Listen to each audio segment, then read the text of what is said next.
Bismillah, alhamdulillah, wa salatu wa salam ala rasulillah. I wanted to focus in brief on addressing the issue of fatwa and addressing the discourse which is being taken up by segments. Notice that I said in quotations, segments of the Salafi community with regard to the position that they're taking.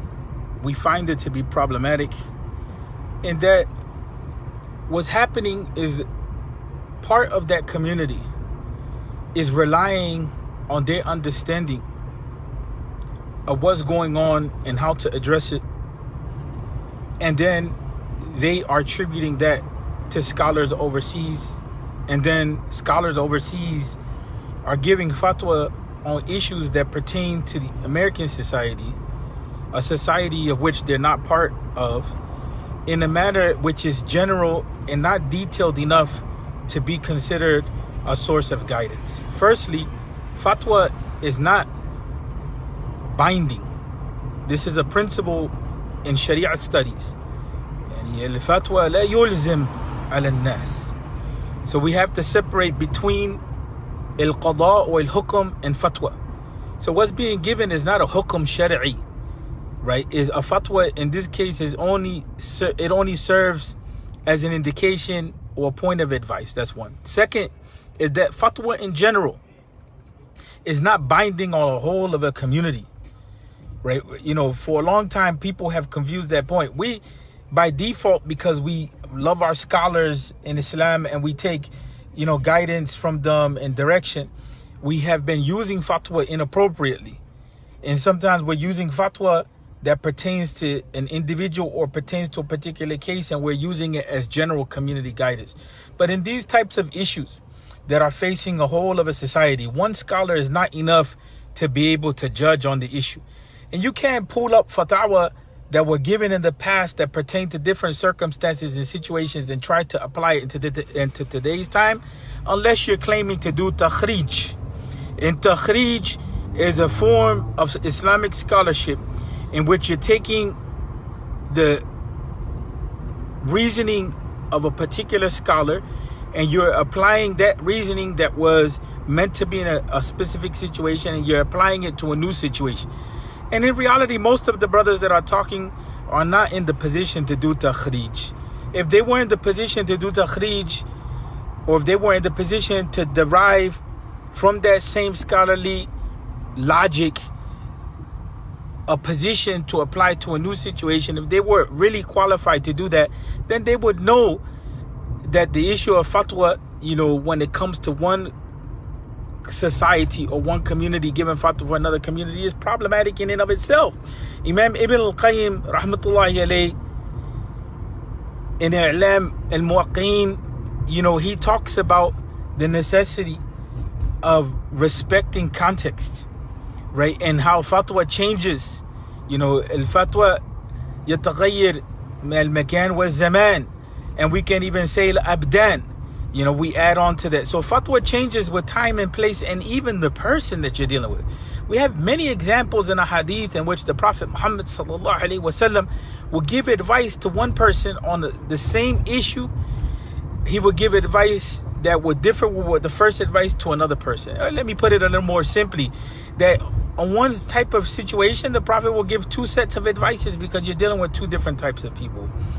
And so it's disturbing to see that some people are arguing on the issue of protesting or not protesting, and we understand where they're coming from, right? But it's disturbing that people are arguing about what to do in a community, not knowing what to do in the community. That's worse.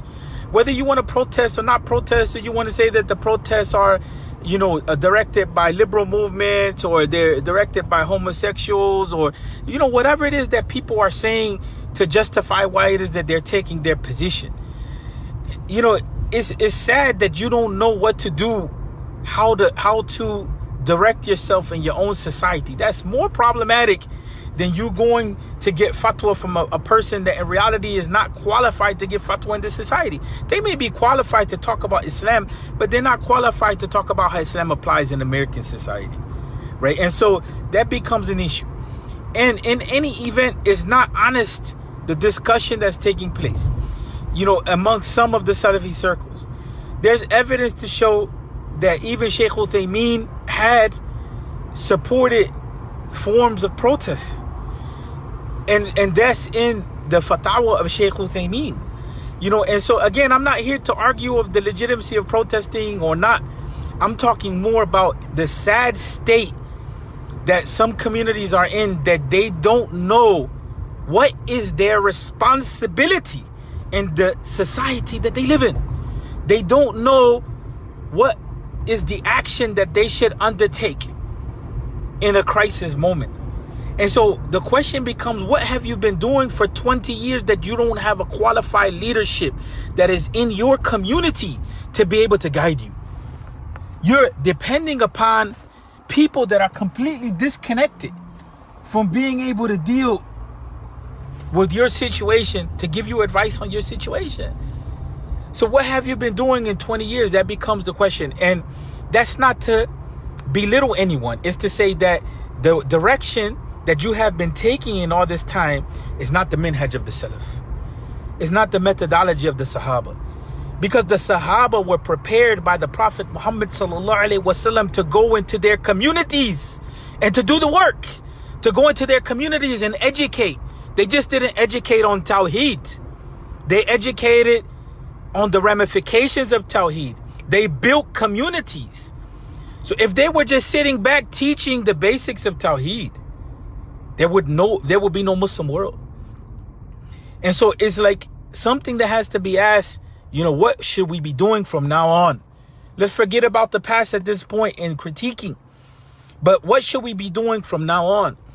And when it comes to this issue of people taking opinions of scholars, you have to have some sort of scholarship grounding.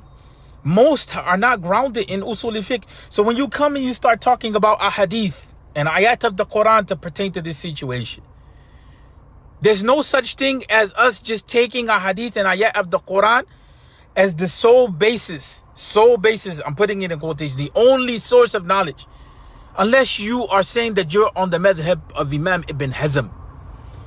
Other than that, there's other tools that are used.